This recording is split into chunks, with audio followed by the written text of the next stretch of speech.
huvikooli teie esindate? Karoliina tantsustuudiot. Ja mis stiili tantse teil tantsida saab?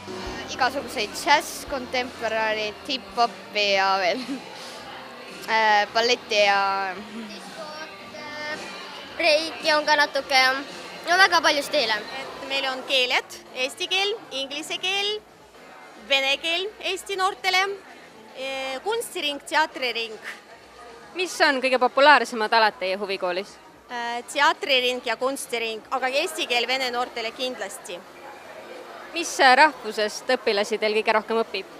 Eesti ja vene, no nüüd kuna tulevad meil välismaalt lapsed ka tagasi Eestisse, siis meil on väga paljud need, kes on kunagi siin elanud ja nüüd tagasi tulnud ja nüüd tahavad nüüd just seda inglise keele praktikat.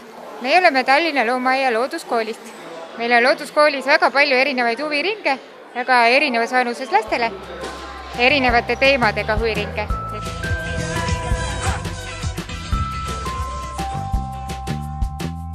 Väga vahva üritus, on toredad esinejad ja Kas te olete leidnud huviringe, mis teile pakuvad huvi, kuhu võiks sügisel minna? Tantsima äkki. Free Flow stuudiosse arvatavasti. Kas oled leidnud ka mindasid huvitavaid huvikoolasid täna? Jaa, see Kulla, see tantsukool ja paljud teised ka veel. Mis huviala meeldib teile endale, mida te tahaksite näiteks proovida või kuhu te oma lapse paneksite? Sporti tegema ikka, jooksmine, rattasõit. Aga kas teie lapsed praegu käivad kusagil? Kus? Võimlemas ja laulmas.